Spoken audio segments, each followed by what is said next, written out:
Hola, bienvenidos a una emisión más de A Fondo, espacio de análisis periodístico, donde abordamos aquellos temas que son relevantes para nuestra comunidad.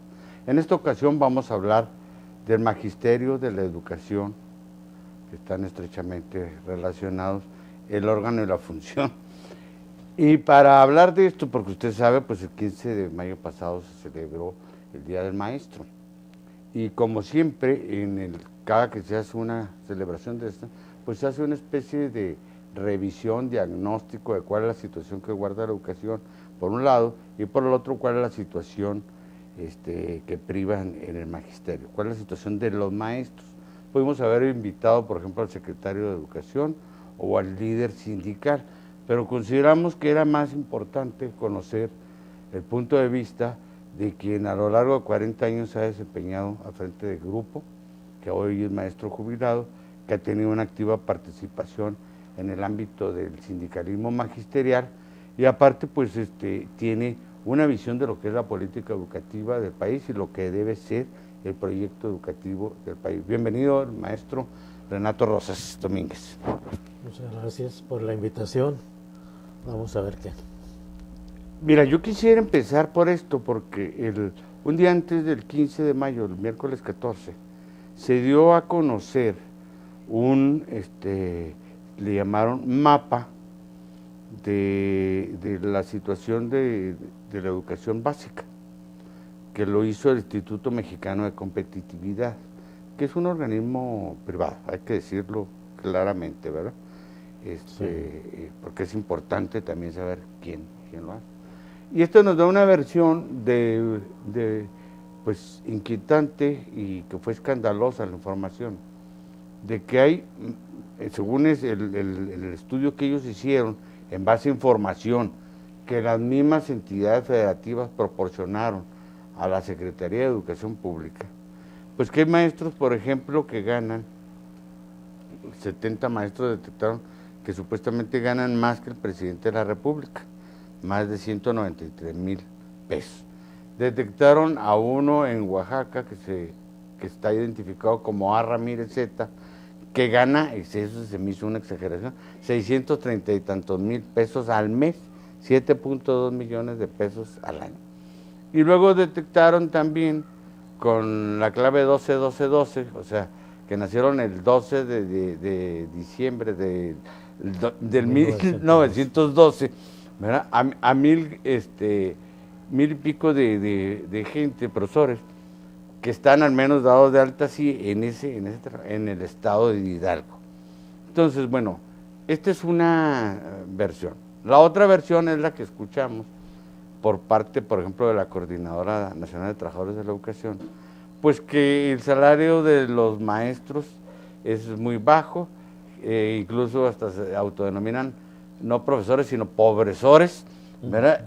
Entonces, ¿cuál es la realidad de esto, profesor Renato?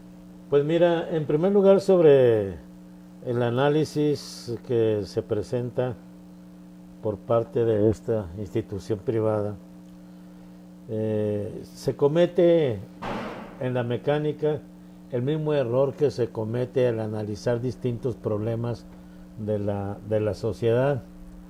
A veces se dice, vamos a plantear sobre educación, y entonces separamos lo educativo de todo lo que hay en su entorno, de todo lo que influye en la cuestión educativa.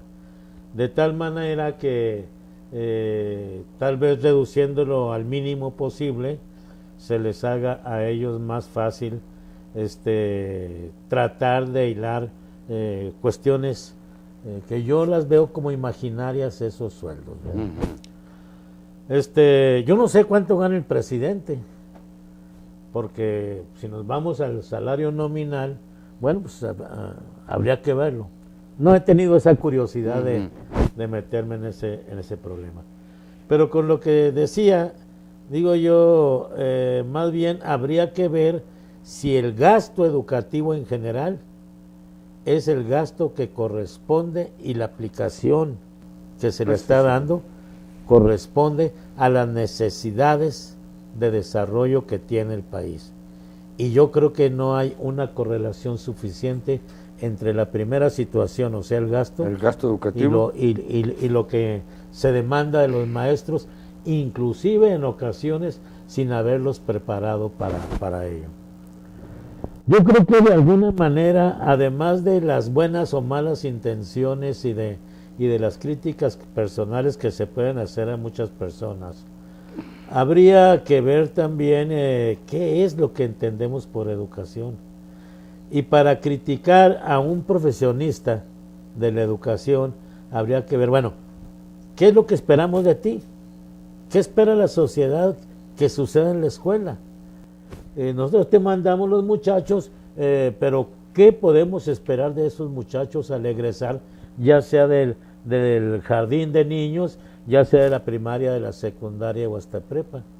Y ahí nos encontramos hasta qué punto la sociedad está siendo correspondiente con eso que demanda del hecho educativo.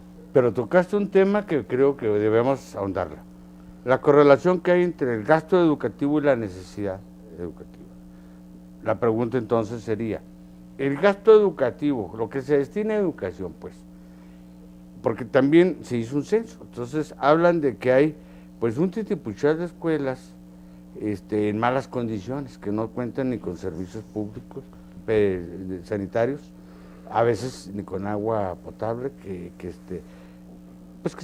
no reúnen las condiciones adecuadas para el proceso de enseñanza-aprendizaje, ¿no? Que no reúnen como escuela. Y por eso el contraste, por eso llamó la atención. Bueno, ¿en dónde se está gastando eso? ¿En aviadores?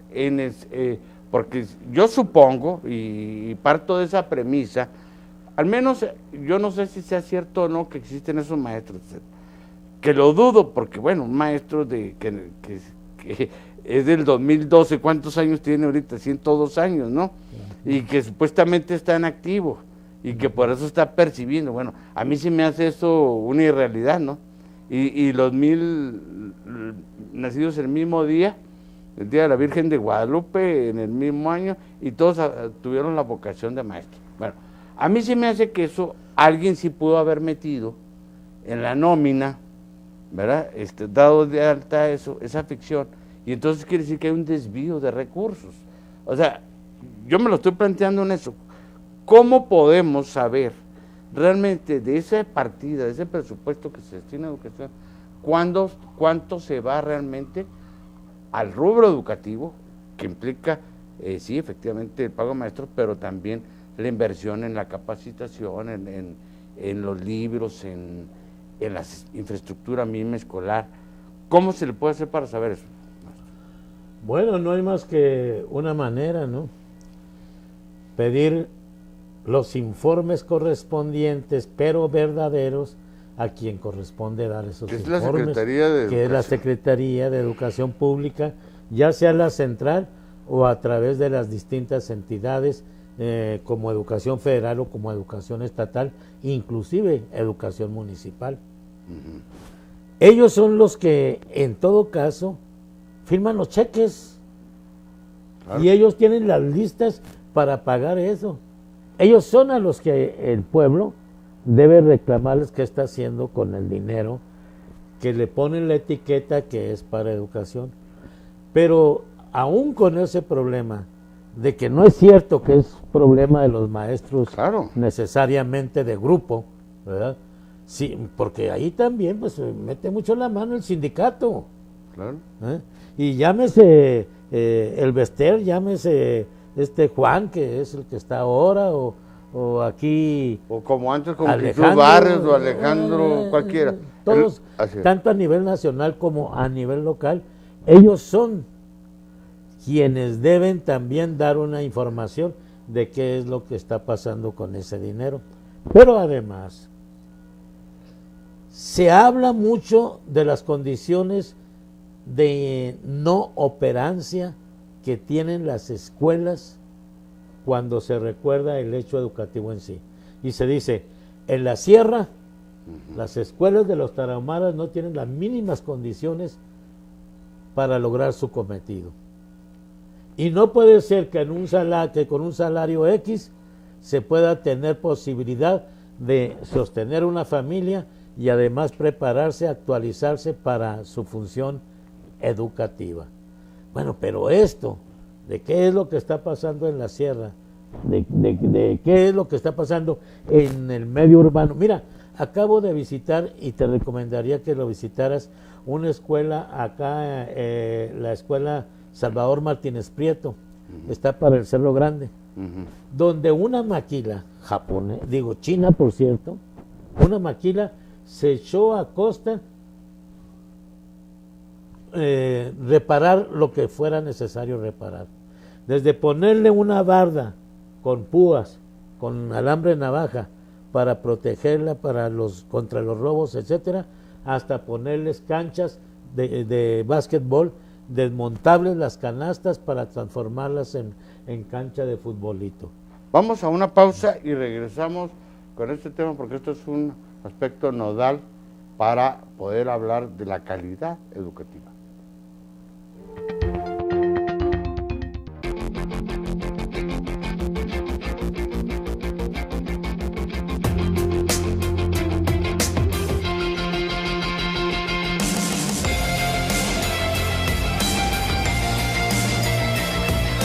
El futuro empieza cada mañana. Trabajando hoy, construimos futuro.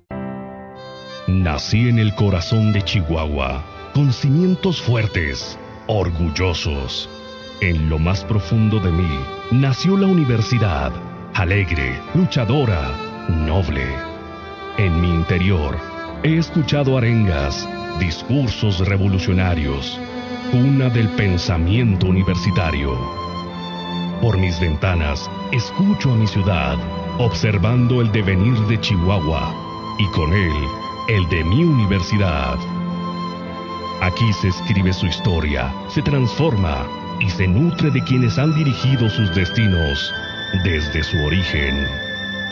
Con amor, florece en mí la cultura y el arte, el pensamiento y la voz de quienes con orgullo le dan sentido a mi existencia. Los universitarios. Orgullo de ser Watch. En el segmento anterior entré con un tema que me parece que es fundamental que ustedes, como nosotros los ciudadanos, pues tengamos claridad, porque da la impresión de que entre esos dos extremos, entre de que los profesores viven en la miseria, que su salario es insuficiente, y estos otros datos de que viven, al menos algunos, en la opulencia, y si no los profesores, se valen de los profesores para el sindicato, las mismas autoridades educativas, desviar esos recursos. Bueno, por eso es importante y por eso dije que invité a un maestro que ha estado frente al grupo. Yo quisiera, antes ahorita de ir con lo de la infraestructura y el gasto y todas estas cosas, ¿cuál es el promedio salarial de un maestro de educación básica? Bueno, es bastante variable, ¿no? Pero sí, en estas condiciones, por ejemplo, en el caso de mi hija, que es maestra de primaria, ya con más de 20 años de servicio, ella alcanza alrededor de los 18, 20 mil, como 16, 18. Pero hay salarios más bien de ahí para abajo. Te estoy hablando de maestro de grupo. Sí, claro. Ni directivo ni nada. Maestro de grupo. Sí, sí. ¿Verdad? Ya se suma a eso, digamos, los estímulos por la carrera magisterial, por ejemplo. Ya va no, ya integrado todo. Ya integrando, okay. Sí. No tengo la fecha exacta, temo no ser exacto en lo que estoy mencionando. Entonces, eso es, pero habría que ver qué es lo que se le suma a esos gastos. Bueno, ya ves que hasta ¿cómo le llaman? Vivebus, ahora ya no va a cobrar, ¿qué? 620. 620, sino 666. Que a eso entonces, eso va a hacer que suba como el 100% el pasaje, bueno, simple y sencillamente. Pero ¿cómo están las rentas? Pero se habla mucho de que Pensiones trata de remediar la situación de los maestros estatales e hizo Tachiquín una casita ahí enfrente donde había una hasta bandera. En la plazuela Sí, de pensiones, en la explanada más bien. Que parece casita de muñecas, ¿no? Porque pues en este espacio está todo, cabe todo, pero parece casa de muñecas, insisto. Y se están apuntando las gentes que requieren para tener ese crédito posteriormente. Yo creo que en ese caso hay ejemplos que habría que retomar. Yo vivo en una casa de pensiones, pero de las de 1970, 80, y son casas cómodas con espacio suficiente. Que es la humanidad la sobrepoblación ha obligado a esto, pues yo creo que por una parte, pero por otra parte también es la cuestión de ver la seguridad social no como debe verse como seguridad social, sino como inversión que debe producir una ganancia. O sea, lo que estamos aquí hablando entonces es otro tema muy relevante. Más allá de la percepción salarial, del promedio salarial, que yo tengo entendido anda efectivamente entre 8 y 18 mil pesos, es más o menos. Estamos hablando maestros de grupo. Sí. Eso es lo que anda, ¿verdad? De los que van iniciando, etcétera. 8, 9 mil pesos y luego se puede ir a 16, 18. Hasta ahí es donde yo tengo. Pero junto con esto hay una precarización, una pérdida real de poder adquisitivo del salario. Ese es un aspecto fundamental. Y la otra, también una precarización de las prestaciones sociales, porque antes muchos envidiaban al maestro porque tenía pensiones, porque tenía acceso a crédito para vivienda, para automóvil, incluso hasta para vacaciones, ¿no? Había hasta turiste o cómo se llamaba, bueno, no sé si exista todavía, pero pues existía pues agencias de esa naturaleza. ¿Cuál es la situación desde el punto de vista de la seguridad? Eso que tocaste de, al menos lo que aquí Pensiones Civiles del Estado está haciendo, en cuanto a promover, porque presumen que reactivaron el crédito para vivienda, pero estamos hablando de esa vivienda insuficiente. Que además ni siquiera en términos urbanísticos, arquitectónicos, se corresponde al entorno, ¿no? De Chihuahua. No es más para la sierra, más, por ejemplo, ¿no? Porque esas mismas yo las vi, que eran las que estaba impulsando, esas mismas de adobe así, a la coordinadora de la Tarahumara allá en Huachochi y otros lados. Habría que ver qué pasó con los ventarrones, con el techo que le ponen de unas vigas de madera, y a ver con los ventarrones de Chihuahua, con estos ventarrones que hay aquí en el llano, pero también los que hay en la sierra. Pero pues en fin, eso es lo que está haciendo. El servicio médico, yo creo que el de pensiones sigue siendo mejor que el del ISSSTE. Y con una visión bastante diferenciado. Esto no quiere decir que se haya mantenido igual. Yo creo que era el mejor servicio médico el de pensiones cuando inicia que actualmente. Fíjate que la educación habría que compararla en mucho con tiempos, si hablamos del Plan Chihuahua, tiempos de Borunda. Teófilo Borunda. Sí, del gobernador Borunda, sí. Teófilo. Y compararlo, si hablamos de educación superior, compararlo con la cuestión de cuando se creó la UACH, con Sotomaines. Y nos encontraríamos con una forma, con unas posibilidades de vida, en el caso de los profesores, sumamente diferenciada. Inclusive de cómo entrar a trabajar. Yo, por ejemplo, yo no soy egresado de la normal del Estado. Yo soy egresado de una normal nocturna. ¿Y por qué estudiamos ahí? Porque era lo que se nos ofrecía los que no teníamos suficiencia para pagar de otra manera. Entonces, las condiciones han variado, pero esto no ha ido consigo con una variación en lo educativo en el aula. En eso a veces como que nos hemos atorado un poquito, ¿verdad?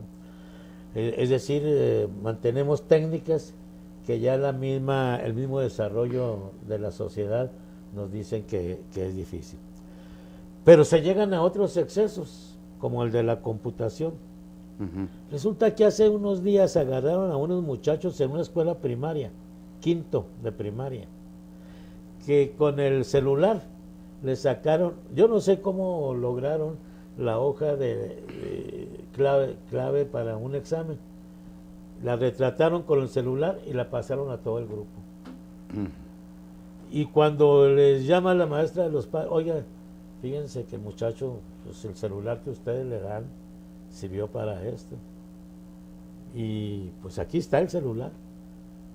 Y pues ahí se ve de que muchas veces la técnica no es necesariamente el auxiliar de la educación que desearíamos. Te menciono un caso concreto, pero hay puede haber otro más. Pero yo quiero que concluyamos en este segmento el asunto de la situación pues socioeconómica de prestaciones salariales de maestros. Entonces, para decirlo así puntualmente, ha habido deterioro en el sistema de seguridad social, se han incrementado, por ejemplo, las cuotas para pensionarse, para jubilarse, los años. ¿Cómo está ese ambiente? El ambiente de las pensiones, el tiempo para jubilación ha permanecido igual. Inclusive las condiciones de jubilación, yo me atrevo, inclusive aceptaría la crítica, me atrevo a decir que son buenas, ¿verdad? No excelentes, buenas. Eso en cuanto a eso. En cuanto al servicio médico, hay mucha diferencia entre hablar de un servicio médico de pensiones y hablar del servicio médico del ISSSTE. ¿Por qué? Si son los mismos médicos en realidad. Bueno, pues porque la estructura social, los mandatos de los reglamentos del servicio médico son distintos y dan otras posibilidades diferentes en los estatales a las posibilidades que les ofrece en el ISSSTE. Es mejor el servicio médico estatal. Entonces, las condiciones de estudio de los muchachos, eso es también una de las cosas que difícilmente alcanza con el salario actual. Pero todavía es factible. No sé si me vayan a apedrear algunos maestros, pero estoy convencido de lo que digo. Ok, vamos a una pausa y regresamos con otro tema, obviamente en el mismo contexto de cuál es la situación educativa del Estado y del país actualmente.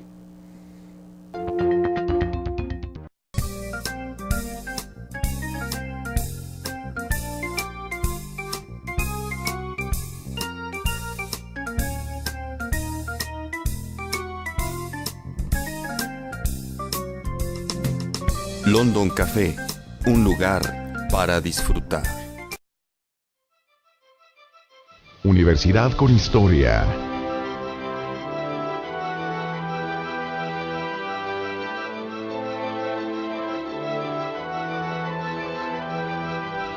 Recordando al licenciado José R. Miller Hermosillo, rector 1973-1976.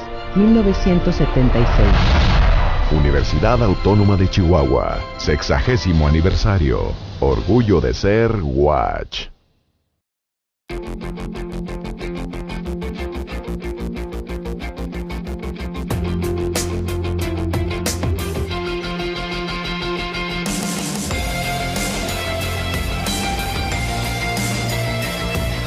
El futuro empieza cada mañana. Trabajando hoy, construimos futuro. Estamos conversando sobre educación, sobre la situación del magisterio, y un aspecto que no puede quedar al lado es el asunto de qué evolución y en qué situación se encuentra desde el punto de vista de su organización sindical, el magisterio. Recordemos que el Sindicato Nacional de Trabajadores de la Educación es uno de los sindicatos más grandes de América Latina. Y muchos consideramos que con la detención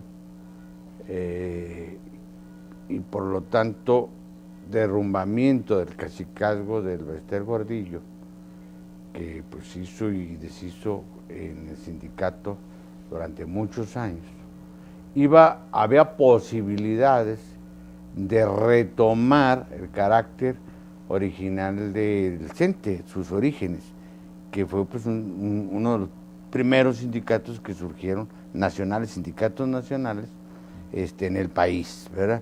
¿Qué nos puedes decir al respecto? ¿Cuál es la situación? ¿Qué ha cambiado? ¿Todo sigue igual? ¿Cuáles son las expectativas? Vamos a hablar de eso, Renato. Ojalá siguiera igual, de perdida. Uh-huh. Pero yo veo un derrumbamiento muy fuerte de las relaciones internas del sindicato. Todo ello a partir del afianzamiento de un cacicazgo del cual fue partícipe Conjitud Barrios, que heredó el poder a Elbester Gordillo, y de ahí se ha seguido.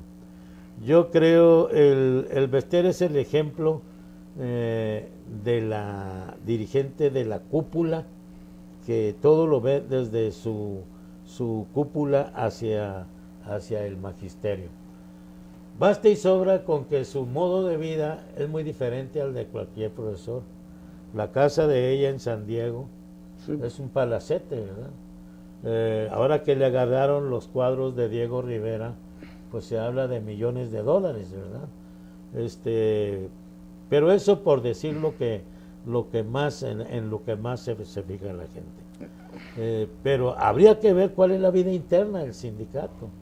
Y la vida interna del sindicato se ha convertido en que se hace reunión y el maestro puede discutir sus problemas únicamente cuando se le autoriza la realización de esas juntas sindicales. No es algo en donde, bueno, en esta escuela o en varias escuelas que forman una delegación. Esta zona o delegación. En esta zona tenemos tales problemas. Vamos a verlos como tales en esta zona. No, hay que solicitar que haya permiso para realizar esas reuniones. No hay diferencia en esto entre Villarreal, de la sección 8, y este cuate de la sección 42, ¿cómo se llama? Pues es bien. No, entre Villarreal y el de la sección 42, ¿verdad? Saúl, quién sabe qué. Bueno, no hay diferencia. Desgraciadamente, yo mis respetos, me tocó conocer y tener como amiga a la abuela de Villarreal, pero es otra cosa. Ella era una dirigente sindical real de las de antaño, de los años 50, de los años 60. En el sindicato era otra cosa. Y ahora no se parece en nada a Bárbara Six Urquiza. Bien, entonces, cuando la vida sindical se controla desde arriba, cuando requieres de un permiso para poder realizar una reunión para discutir sus problemas de la base, cuando eso ocurre, naturalmente la vida sindical se estanca. Llega un momento en que no puede dar paso para adelante ni para atrás, pero cuando además el estancamiento o la falta de libertad de la vida sindical no únicamente viene por parte del sindicato, sino que viene por parte de la autoridad educativa, entonces se fortalece y va en contra de los sindicalizados. Y eso que está señalando pues es muy notorio, porque en este esquema, por ejemplo, a todos nos llamó la atención, antes de alguna manera los sindicatos o las secciones estatales del CENTE negociaban, por ejemplo, los incrementos salariales que siempre se anuncian por estas fechas directamente con el mandatario en turno o con las autoridades educativas del Estado. Ahora prácticamente fueron todos concentrados en la Ciudad de México en un evento con el presidente Enrique Peña Nieto. Asisten los gobernadores acompañando a los líderes sindicales.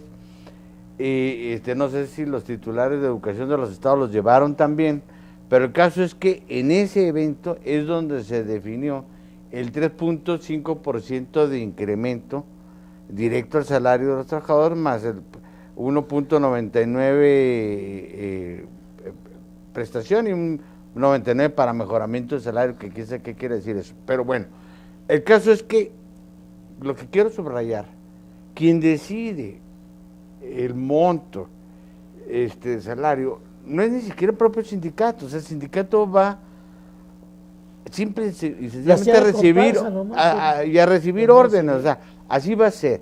Y ustedes los profesores, ¿qué hacen ante eso? Yo mi pregunta, pues... Pues aceptar el garrotazo que viene de arriba, porque nada menos en esa reunión que estás recordando, también que se dijo que desde ahora los aumentos salariales serán anuales y se harán en reuniones como esta que se acaba de realizar en la Ciudad de México. Es decir, aceptó el sindicato que quedamos amarraditos para el incremento salarial. Y habría que ver esto. ¿Cuánto puede durar un aumento del 3 o del 4% en un año?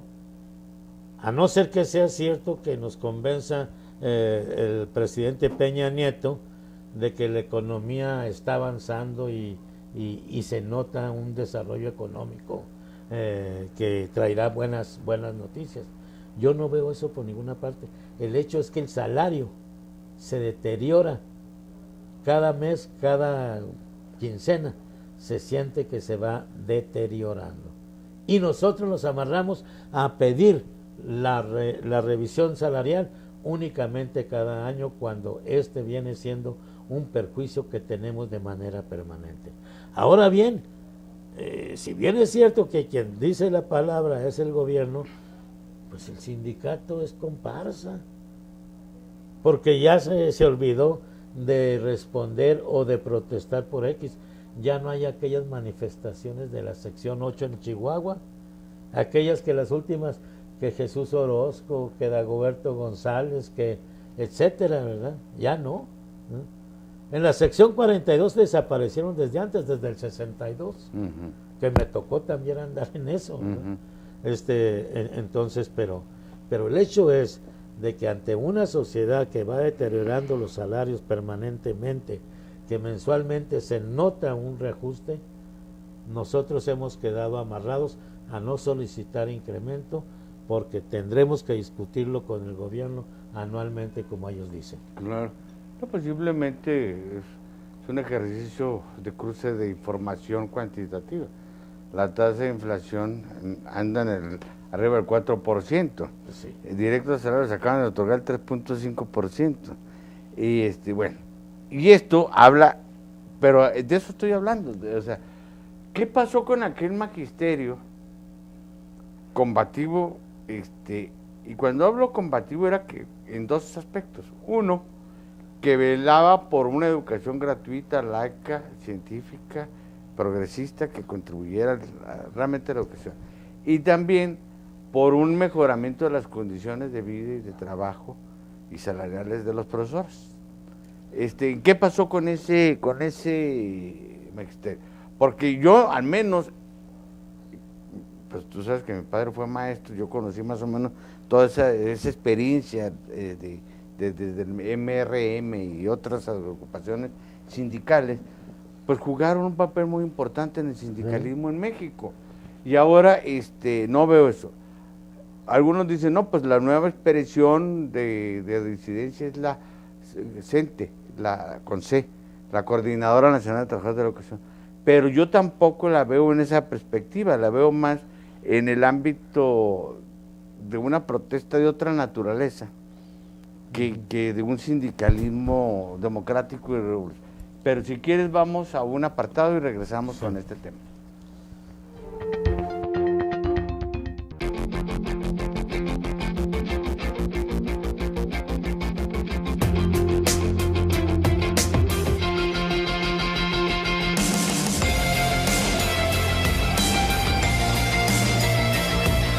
El futuro empieza cada mañana. Trabajando hoy, construimos futuro.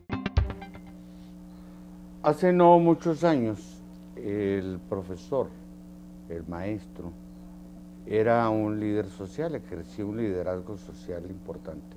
Y no me refiero porque necesariamente anduviese atendiendo todos los asuntos o problemas de la sociedad, sino simplemente porque se valoraba la educación desde una perspectiva de crecimiento social, era un referente importante en la conformación de lazos comunitarios, en el desarrollo del pueblo, del barrio, etcétera, e incluso hasta un componedor de los conflictos familiares que luego se recurría a él para todo eso. Ahora, esa autoridad moral que tenía el maestro, yo siento que se ha perdido. O sea, porque lo relaciono con lo otro de por qué también el sindicalismo se ha caído, ¿verdad? O sea, se ha caído esa autoridad que tenía el maestro. ¿A qué se debe? En primer lugar, yo creo que en parte tiene la culpa el propio maestro, no habría que librarle de esa responsabilidad. Pero fundamentalmente los valores sociales no se han mantenido en el nivel que se tenía antes. Se empieza a ver, voy a mandar a mi muchacho a la escuela, ¿para qué? Para que aprenda mucho. ¿Y qué es aprender? Para que se eduque. ¿Qué es educarse? Tener mucha, gran cantidad de conocimientos. Aquí entra una de las cosas que dificulta la visión que tenemos de lo educativo. Educar es atiborrar una cabeza de conocimientos, de datos, de anécdotas, de lo que sea. No, pues no, eso sí. Educar es entrar en relación, en comunicación de esos conocimientos con lo que sucede en la sociedad, con lo que sucede en el grupo social, llámese familia, llámese el grupo de la escuela, llámese el barrio, llámese lo que sea, y eso se ha perdido mucho. Esta pérdida que yo lo ubico también en la pérdida de valores, esta pérdida de valores también ha perjudicado a la escuela. Mira, un día aquí en la delegación de la SEP había muchos maestros, y le digo a un inspector, mire cuántos maestros. Pues ¿por qué? ¿Por qué es esto?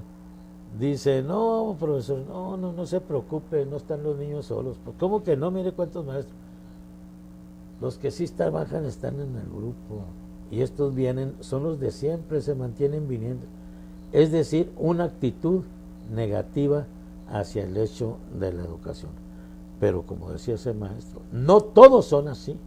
Hay quienes siguen buscando la manera de mejorar la escuela, y hay quienes siguen buscando la manera de mejorar las técnicas de la enseñanza, de mejorar el acervo cultural que requiere el muchacho. No tanto en el sentido de la computadora, que también, sino en el sentido de esta relación que menciono entre el conocimiento en sí y la vida cotidiana que se da en todos los niveles de la sociedad, llámese hogar, llámese sociedad en general. Esto se ha descuidado mucho, y eso ha llevado a que se pierda el nicho en que se tenía al maestro, o el reconocimiento, mejor dicho, el reconocimiento al maestro que se tuvo mucho tiempo. Insisto en esa palabra, los valores no pueden crearse solamente en la escuela. Los valores, realmente la escuela lo que hacía era organizarlos, lo que hacía era llevarlos hacia las grandes masas, lo que hacía era discutirlos con los padres de familia en la asamblea. Fíjate tú una cosa, yo extraño los salones de actos que había, como el de la Niños Héroes, como el que había hace muchos años en la Paragedis y otras más, porque era donde se juntaban los padres todos, se juntaban los maestros, y miren, entró tanto y salió, oiga, pero ¿en qué se gastó eso? Y había una comunicación plena entre el común de los padres y los maestros. Eso se ha perdido también. Ahora la reunión es del grupo, y a veces de un equipo del grupo, ¿verdad? Entonces no hay esa comunicación tan extensa que había en el pasado. Yo creo que también nos estamos alejando de los movimientos sociales que dieron origen a nuestra sociedad. Yo creo que en los años 50 todavía se mantenía, y más si hablamos de los 30 de la Escuela Rural Mexicana, hablamos de un maestro rural que acompañó al revolucionario, no necesariamente con fusil al hombro, pero sí a quien pensaba en una mejoría de la sociedad. Eso se nos ha ido quedando atrás. Hace rato mencionaba el caso de Teófilo Borunda como gobernador. Bueno, pues esa es de las últimas etapas que lograron presentar un esfuerzo educativo bastante grande, el famoso Plan Chihuahua. Y esto tendrá que ver, la caída en un aspecto y en otro, con la supresión, porque yo en todo lo largo de los 60, los 80, del desmantelamiento del normalismo como cantera fundamental de la formación del magisterio. Yo creo que sí, fíjate, pero el normalismo no como un nombre de una carrera, ¿no? Sino el normalismo por el contenido de las asignaturas. Es que estudiábamos sociología, es que estudiábamos ética, es que estudiábamos economía política, era el plan de estudios, ¿verdad? Y todo eso lo estudiábamos en función de una discusión plena en el grupo, que después íbamos a la asamblea delegacional, ya cuando teníamos un interinato o plaza ya de base, íbamos a la asamblea delegacional y recuperábamos aquello que habíamos estudiado en la normal. Ahora ya no, insisto, nos hemos desmembrado, ha quedado pequeños grupos en muchas partes. Yo creo que el normalismo debió buscarse su mejoría sin cambiar su posición ante la problemática social, sin dejar de analizar en función de la problemática social. El maestro Serrano, el maestro que iba a la sierra y veía a aquella gente trabajando el surco, era un maestro que platicaba y que el campesino aprendía mucho de la plática del maestro, no en la clase formal, pero sí de la y a la inversa, ¿no? El maestro aprendía también de técnicas de agricultura, de cuidado de aves de corral. Sabía cuidar la parcela escolar. Sí, por eso digo, y había parcela escolar. Había salones de música, que ya no existen tampoco. En cada escuela al menos había un piano, ¿verdad? Y hasta le enseñaban al uno al himno por solfeo. En la Pragedis había salón de actos con piso de machimbre, con templete para festivales. Había piano, las clases las daba el profesor Maguregui. Había un taller de encuadernación, había un taller de carpintería, había una biblioteca en segundo piso, había comedor y una cocina para servir los desayunos escolares. Todo eso había. Dame una escuela actual que se haya construido en los últimos años que tenga todo eso. Entonces, eso nos lleva a lo que decíamos hace rato. Se necesita volver los ojos, volver la mirada, qué es lo que tiene la escuela y qué es lo que le falta para cumplir su misión. Y le falta mucho. Y eso es un tema que quiero que abordemos a propósito de si se están cumpliendo los objetivos o no de la reforma educativa. Yo siempre le digo así entre comillas, porque para mí es administrativo, laboral, no ha tocado los contenidos educativos. Pero ahorita, si quieres, cerramos esta entrevista con este tema.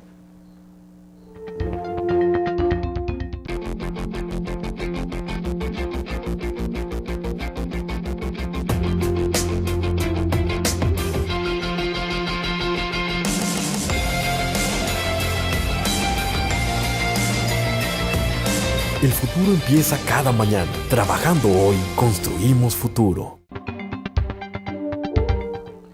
Como usted está informado, pues en nuestro país fue una de las primeras reformas que se aprobaron y que fueron motivo, primero, pues de controversia, fue la reforma educativa, justamente, que para muchos dijimos, pues es una reforma administrativa laboral porque no toca los contenidos, va más en el ámbito de regular pues las contrataciones de los sistemas de evaluación de los mismos profesores, del censo educativo, del número de maestros y de escuelas en relación a las matrículas, etcétera. Y para mí, profesor Renato, una prueba de que esto va mal, y de malas, como dice el dicho, es que el propio presidente de la República y la Secretaría de Educación Pública ya interpusieron como 5 controversias constitucionales contra varios estados, porque las leyes secundarias educativas de los estados no se corresponden con.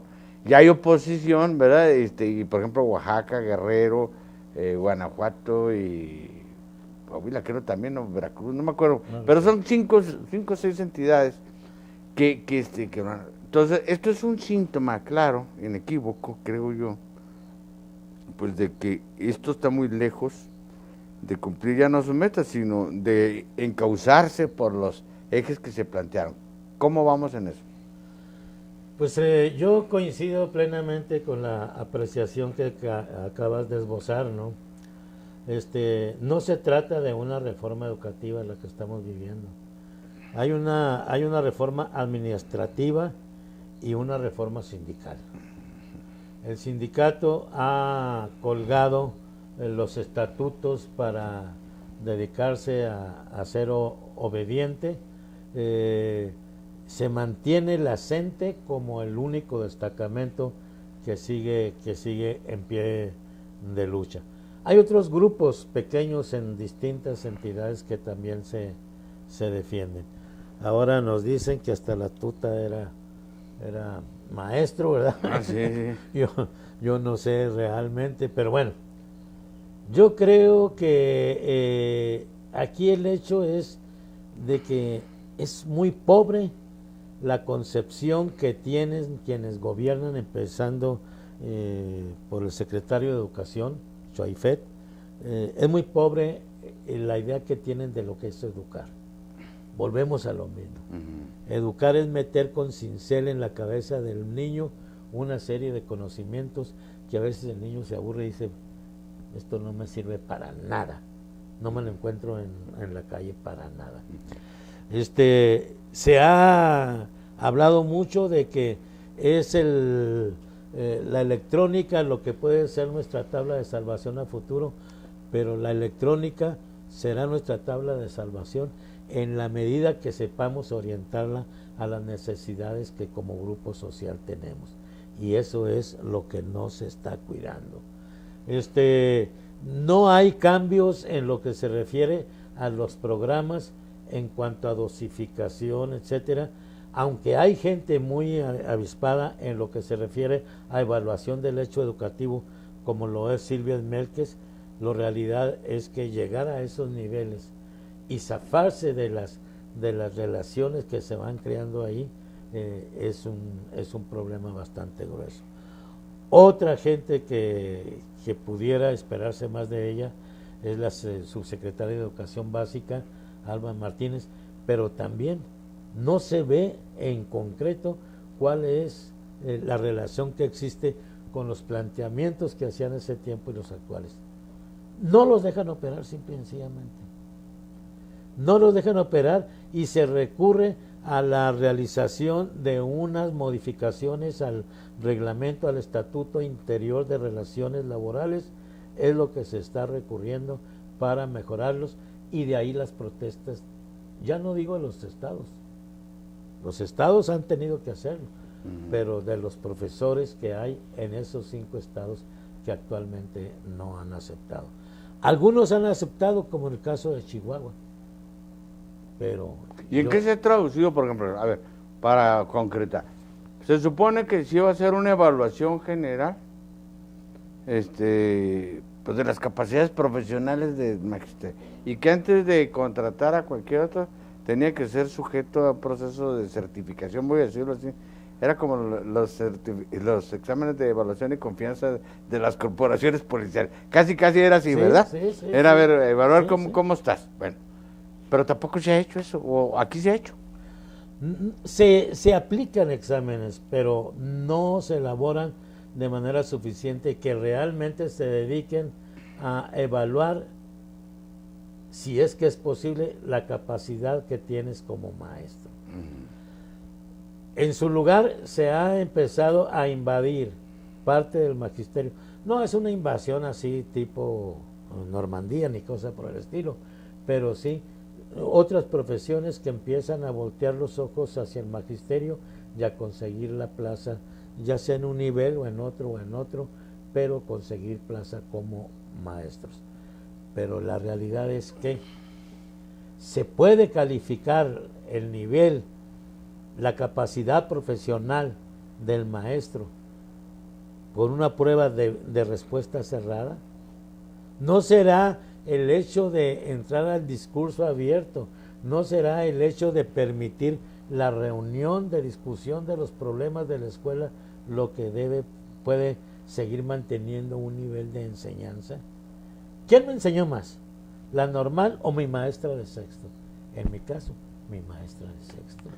Y esto, pues desgraciadamente... Eva González. Sí, desgraciadamente ha concluido el espacio, pero queda esa reflexión. Yo lo invito a que usted lo siga como padre de familia, como ciudadano. Démosle seguimiento a lo que es verdaderamente, o sería verdaderamente una reforma educativa. ¿Qué es esto? Justamente, por un lado, no solo los programas y los métodos didácticos, sino también los objetivos de política educativa, de qué generación queremos formar, para qué país y con qué futuro, porque creo que esta es la función esencial de la educación en cualquier país. Yo te agradezco mucho, Renato, esta conversación. Gracias por la su invitación. atención, y lo espero el próximo sábado en otra emisión más de A Fondo, porque recuerde usted, la verdad nunca es superficial. Gracias.